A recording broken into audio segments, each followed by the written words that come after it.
join atau sendiri? eh Awalnya pasti tawarin dulu sama pihak MNC-nya. Terus aku cuma tanya kayak karakternya sama kayak yang sebelum-sebelumnya apa enggak, karena kan awalnya belum dikasih tahu nih kalau preman pensiun. Aku udah kayak mikir oh paling kayak antagonis, girly-girly kayak kayak sinetron-sinetron sebelum-sebelumnya.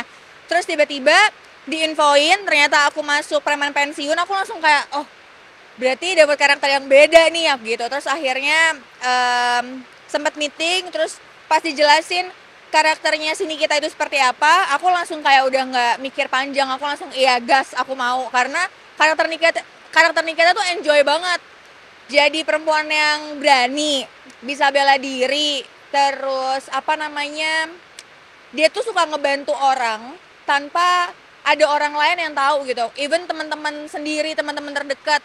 Terus dari karakter-karakter yang dijelaskan tuh hmm, sangat menarik untuk aku gitu, jadi akhirnya nggak perlu mikir, langsung aku ambil karakter ini. Karakternya enjoy banget, tapi kamu banget gak kira-kira?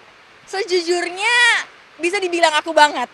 Bagian apa nih kira-kira yang kamu banget? Bagian apanya ya, mungkin bagian dari simpelnya kayaknya, yang kayak sukanya pakai celana panjang, dari fashionnya, terus suka motor juga. Cuma bedanya kan kalau sini kita nih bawanya kan trail kan, jadi kayak adrenalinnya tuh lebih gitu kalau bawa si trail ini. Terus sama kalau bela diri aku nggak begitu bisa sih, tapi hampir tiap dapat dapat judul tuh pasti kalau udah tomboy pasti bisa berantem gitu, gitu sih paling.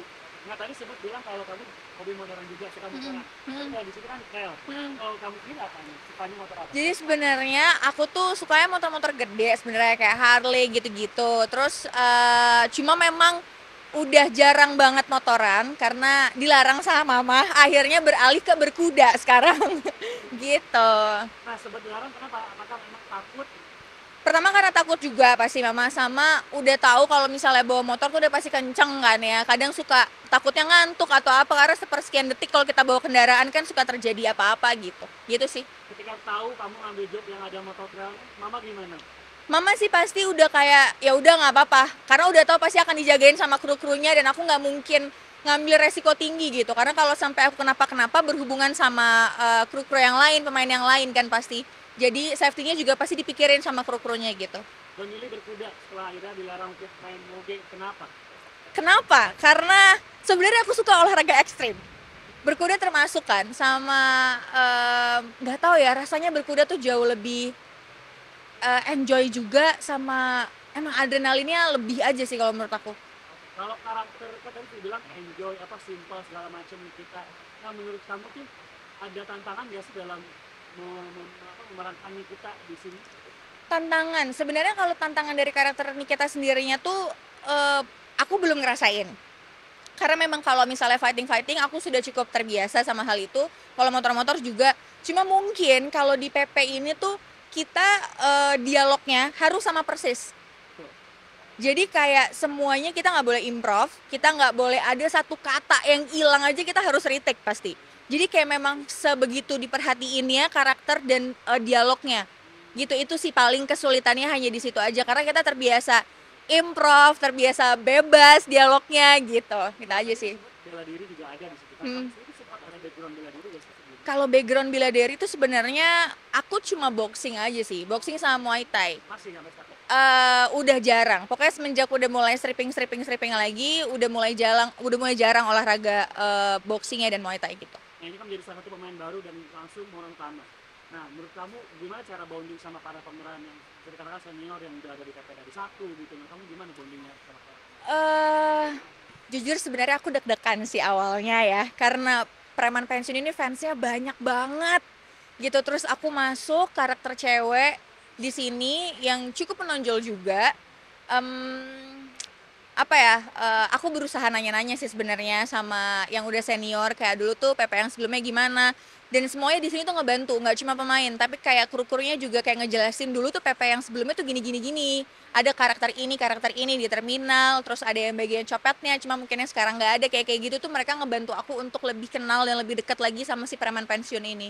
masih ada momen canggung nggak sih kayak sama yang udah tua lah yang lebih dewasa gitu ya pemain-pemain sama Kebetulan aku tuh belum ketemu sama pemain-pemain yang lainnya. Jadi kayak cuma sama Yayan, Harry, sama Wina, terus sama Able, sama Agus dan Yayat, kayak baru itu aja aku belum kemana-mana, cuma namanya udah kesebar, cuma kayak belum ketemu sama semua pemain preman pensiun gitu, Nah, belum kalau satu frame.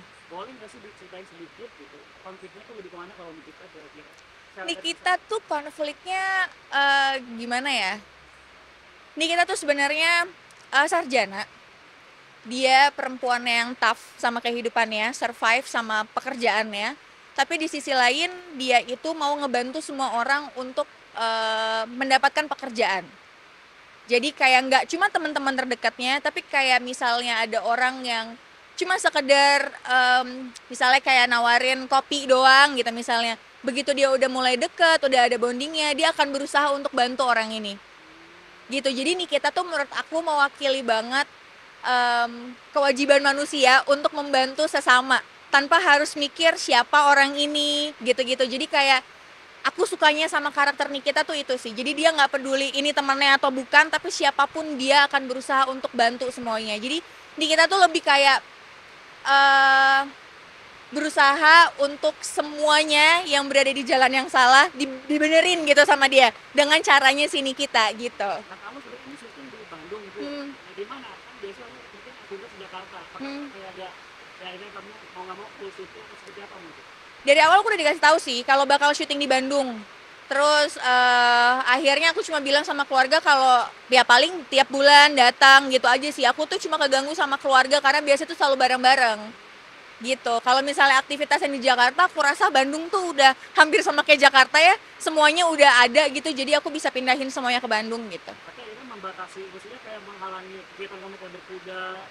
Betul, Oke. betul. Kalau itu iya. Kalau kayak olahraga-olahraga itu iya. Cuma kebetulan nggak boleh juga sama mama selama syuting nggak boleh berkuda dulu karena resikonya kan tinggi yang tadi aku bilang takutnya aku jatuh dari kuda atau gimana akhirnya menghambat syuting gitu. Apa yang mama akhirnya kasih kamu nasihat biar kamu tuh ya syutingnya lancar gitu ketika mungkin mama di Jakarta kamu di Bandung atau mungkin mama ikut ke sini? Mama ikut sini kadang-kadang, mama ikut ke sini. Cuma apa ya, ya nasihat-nasihat orang tua aja sih. Sama kebetulan mama udah mempercayai ke aku gitu. Terus dan selalu didampingin sama mama juga sih Kak sebenarnya. Gitu, aku cuma minta doanya aja semoga syutingnya bisa berjalan dengan lancar. Nah nanti kan pasti syuting sambil puasa ya. Mm-mm. Nah itu gimana? Kamu sudah mempersiapkan diri untuk itu?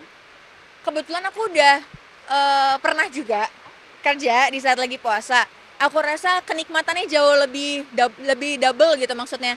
Ibadah berpuasa sama ibadah bekerja juga. Jadi kayak enak aja sih aku rasa. Dan di sini semuanya aku yakin pada puasa sih kayaknya.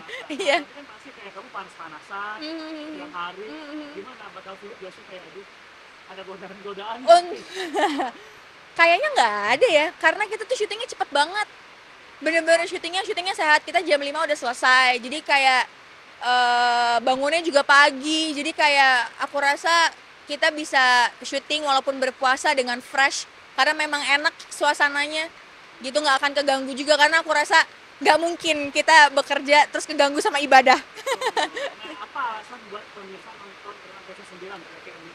Alasannya, em, yang pasti kalau Preman Pensiun 9 ini menarik juga kayak yang sebelumnya.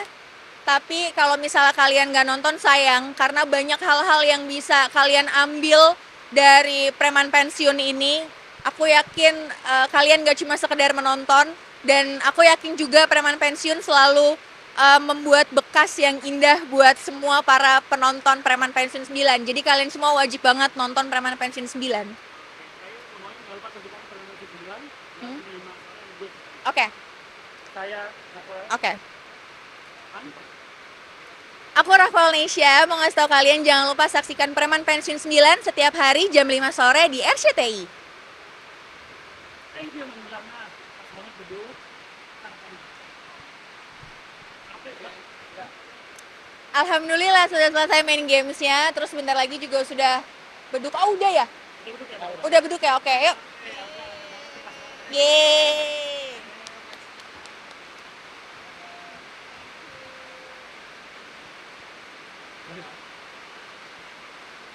Karena kok kalau buka puasa harus ada SMS. Kalau aku iya lagi. Kenapa? Nggak sih sebenarnya nggak harus es teh manis, tapi aku suka yang ada esnya. Pasti harus ada esnya, seger ya. Ya.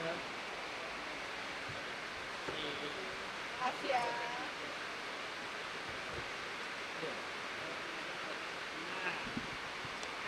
Nah, Doa. sekarang kan bila ada azan maghrib, kita teman-teman baca doa langsung bareng. Oke. Bareng-bareng aja ya, boleh ya. Ya. Habis itu, amin. Terus lagi ada yang makasih dari kegiatan hari ini. Kita buka puasa dulu ya. Oh, oke. Setelah baca. Ya, sahabat ini kita nggak perlu ngambil kalian. Oke. Karena udah boleh tayang kan. Oke. Alhamdulillah sudah azan. Kita berbuka dulu ya. Yuk.